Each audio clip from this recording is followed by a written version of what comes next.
It's Monday, and that so happens to be the day that I like to talk about monsters. I'm Geoff Arbuckle, and this is Monster Mondays, presented to you by Film Seizure. Say, what's that I hear? Gamera! Gamera! Gamera is really neat. Gamera is filled with meat. We've been eating Gamera. Yes, indeed, it is time to check back in with that friendly turtle kaiju, Gamera. This movie, Gamera vs. Viras, was released in 1968 in Japan, and Daiei Film, who had produced all of the Gamera movies, was in a little bit of financial trouble at the start of 1968. So they ended up slashing the budget on this movie and reused a lot of effect shots from previous movies, and it's pretty obvious in some of the scenes, and I'll talk a little bit more about that later.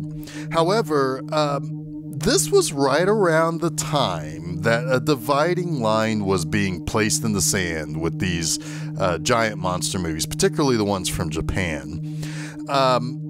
Due to a lot of shifting attitudes, both Godzilla and Gamera were starting to lean very heavily towards kid-friendly stuff and space opera type of stuff. Now, Gamera and Daiei always went with the more kid-friendly audience stuff. I mean, right from the very first movie, Gamera was more closely tied to kids than anybody else. However, Godzilla was starting to see that, yes, their audience was mostly younger people, and they started, even though while doing some things in some of their early and mid-70s movies that would be a little bit more violent than what I think a lot of people would expect from a kid's movie, they were leaning more heavily towards being kid-friendly, kid fantasy and that sort of stuff. So this is really where you start to get that dividing line on what people, especially in America, deem to be good kaiju movies or good Japanese monster movies and so forth, and what is just kind of leaning more heavily on camp. And some people don't like the campy stuff of this era. I do, because I look at it as when I would have first seen these movies as a kid and being really kind of into this era of the Japanese monsters. But some people, they just don't really appreciate that much. Now, there was an agreement that Daiei had with a TV distributor that led to the casting of an American boy to play one of the two primary kid characters. Now, what was interesting was that there were no American kid actors in Japan who could speak Japanese. So what they ended up doing was they hired a kid from an American army base there who was an American. I think he could speak a little bit of Japanese, but he was not an actor. However, I think it actually kind of goes over relatively well in this movie. But let's just dive right in. This movie starts in space with this alien ship coming to Earth. Now, basically what they're coming for is they need Earth's nitrogen. They breathe nitrogen, or they live off nitrogen or something like that. So they want to basically harvest Earth for its nitrogen. They see Gamera coming towards them, so they just decide to go ahead and attack the big giant turtle dude. Well, Gamera fights back and messes up the ship pretty bad. And they radio their home, as they call it, their home star, and ask for spaceship number 2 to be dispatched before they are blown up. Now, a couple of things about this here. First of all, it's really bizarre, but in Japanese monster movies, particularly ones that are science fiction based, there are a lot of references to things being a star when it's really a planet.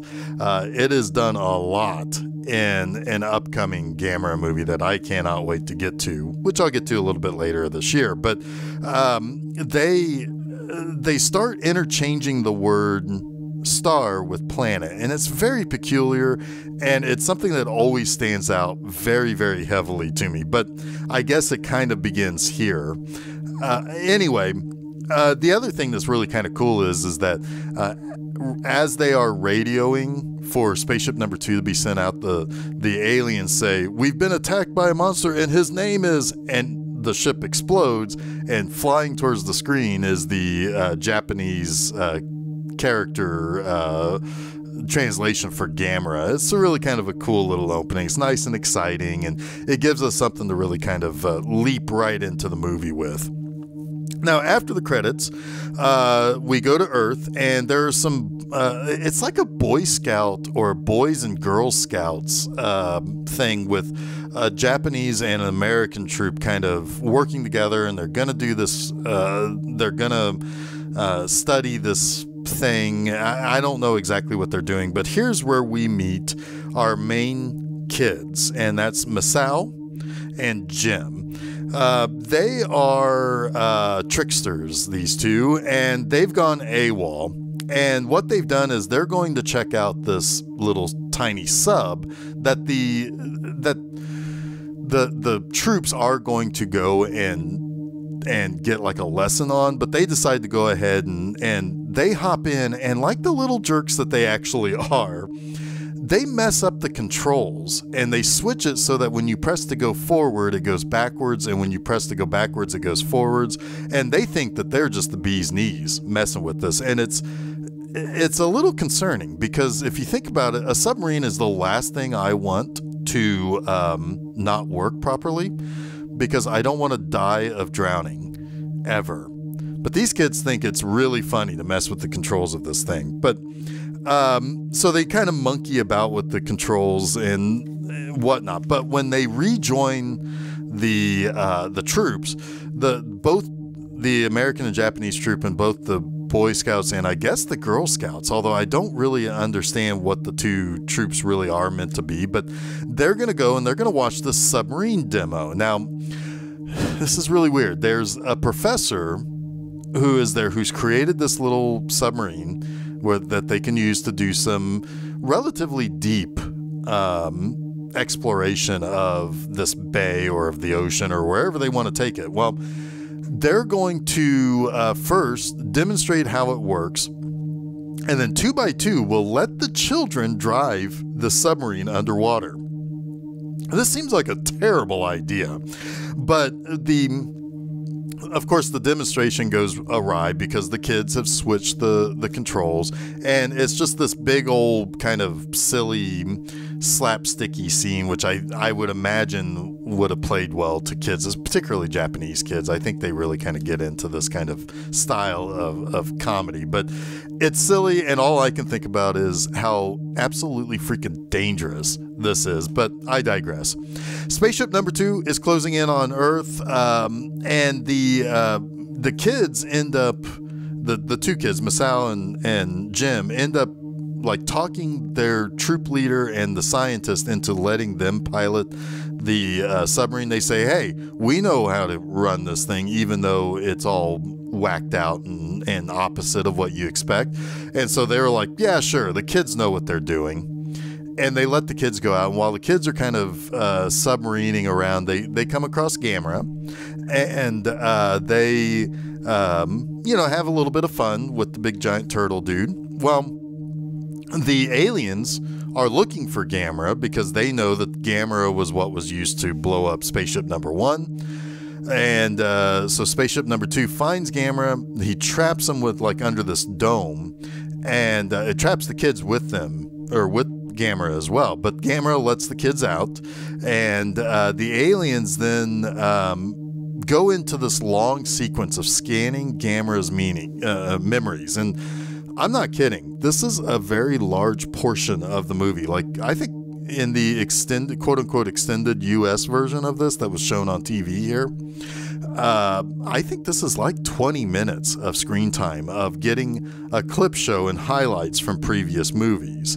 And this is where you get the first indication that, yes, Daiei is really cutting costs, and just, they fill out 20 minutes of this movie with scenes from past movies. It's kind of amazing.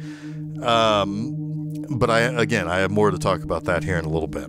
But anyway, they realize that there is a weakness that they saw within Gamera, and that's his love of children.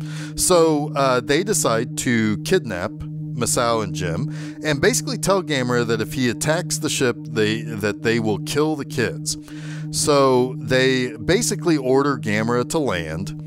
And what they're able to do is they're able to stick this kind of control device onto Gamera to basically control his mind.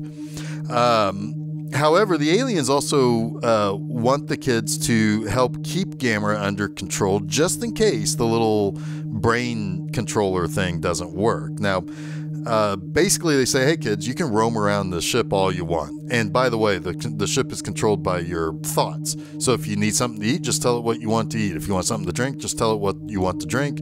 I'm sure it'll be fine. Just roam around our ship free of any consequence. So at this point, as the kids are roaming around the ship, they end up finding this squid-like character that's in a cage, and they think that the squid is a prisoner or being transported to a zoo or something like that, but they decide, well, we don't have time right now to deal with this thing. We need to basically figure out a way to free Gamera from the aliens' control and to escape. So what they don't realize, though, is that this creature in the cage is actually what the aliens' real true forms are. They're not the actual people with the glowing eyeballs that they've seen previously. So while they are trying to figure out what to do, Gamera starts blowing stuff up, and the aliens demand that Earth surrender or they'll keep using Gamera to destroy things, and they say, we'll probably kill these two kids too. So, not wanting to kill two individual children in exchange for the billions of people on Earth, the UN immediately decides to surrender. However, the kids, remembering that they do know how to mess with things, decide to mess with the brain control device and reverse it, as well as reverse the capture device that traps things in domes and stuff. So they use that to escape. And once they escape, Gamera, now free of the aliens' control, decide to attack the aliens. And that's when the alien that they thought was in this cage proves to be the leader of these aliens and says, hey, alien bros here on the ship, I need your lives to merge to form a giant version of myself. So he cuts off the dude's heads and exposed that these squid-like aliens are just living inside these bodies. And they come out, and basically they all merge together to create a giant space monster, Viras. And basically, the last 10 minutes of the movie is the fight between Viras and Gamera. And what they do is, one of the things that Viras has that really does start to hurt Gamera is it's got these floppy, like, kind of like tendrils or extra tentacles or whatever that they can form into like a sharp knife or whatever on the top of its head. It does stab Gamera quite a few times, to the point that I have to wonder, how does Gamera survive any of these movies? He bleeds a lot in these movies, but I digress. Gamera basically, while he's being run through by Viras here, he decides, hey, you know what? I'm just going to take Viras up to the atmosphere, freeze him out, drop him into the ocean, and I guess he's dead. Earth saved, kids saved, everything is great. Now, let's get to my 3 things I like about Gamera versus Viras. Now, it's a little interesting what I'm going to pick, because I, as an adult, this is not a very good entry, if I'm being honest. But a lot of it, there are things that if I look at it from like how I would have felt as a 9 or 10-year-old kid seeing this movie, that's how I'm going to approach my 3 likes for this movie. But first and foremost, it's the kid fantasy of it all, right? These 2 kids, Masao and Jim, not just ultimately get into mischievous trouble, which leads to a comedic scene that kids would have liked watching, but they're basically the main heroes of this movie. They are not sacrificed by the Earth. The Earth would rather submit to the aliens' demands than kill these 2 kids and blow up the alien ship. But they also figure out a way that based on their earlier prank, they can now pull the same thing with Viras' ship and basically release Gamera from their control and escape, which ultimately leads to their downfall. It's the ultimate kid fantasy that the kids are the heroes, not the army, not adults trying to figure something out with science. It's just kids being kids and being mischievous little jerks that they are is what ultimately saves the day. And it's impressive that this is what you decide to make your movie on. But it's it's no wonder this movie actually ends up becoming really, really popular, because my second is that this is truly a kid-friendly movie. It is practically a live-action cartoon, and this movie ends up becoming extremely popular for Daiei to the point where the next 3 Gamera movies are basically funded by the success of this movie. And what they end up doing that makes this so kid-friendly and so exciting for kids is it is just constant monster action. And you have 2 kids in the lead roles. You have the kid fantasy. And so what you're able to use that with is just basically say, hey kids, picture yourself as these 2 saving the world and saving Gamera and watching Gamera have front row seats to watch Gamera destroy the space squid thing. It is incredibly kid friendly, and you can't knock Gamera for being almost entirely directed towards kids because it worked for them, and kids are really, really big fans of Gamera, and it's obvious. But the third element actually plays off of the other 2 very, very well. And this might be a little controversial because this is not a good way to make a movie, but the clip show element, quote unquote clip show, of this movie serves an extremely important part in how they told this story. First and foremost, you don't ever want to release a movie into theaters that is just showing clips from other movies. Unless it's a documentary, you don't want to do that. However, this movie uses this to great effect and ends up making this movie very, very popular. And what I mean by that is, think about it. In 1968, if you're a kid, you probably didn't see every movie that came out. People don't go to the movie theaters as much as people think they do. So when there was a new movie out there for Gamera, and it's like you finally was able to talk your parents into going to see it, maybe you didn't get to see the other movies. What you certainly didn't do is you certainly didn't have VCRs in 1968 to rent the movies that came out before it and be able to know everything that's going on in these movies. If you got to see a movie at all, you probably didn't see it more than once. Or at least on average, you probably didn't see many movies more than once.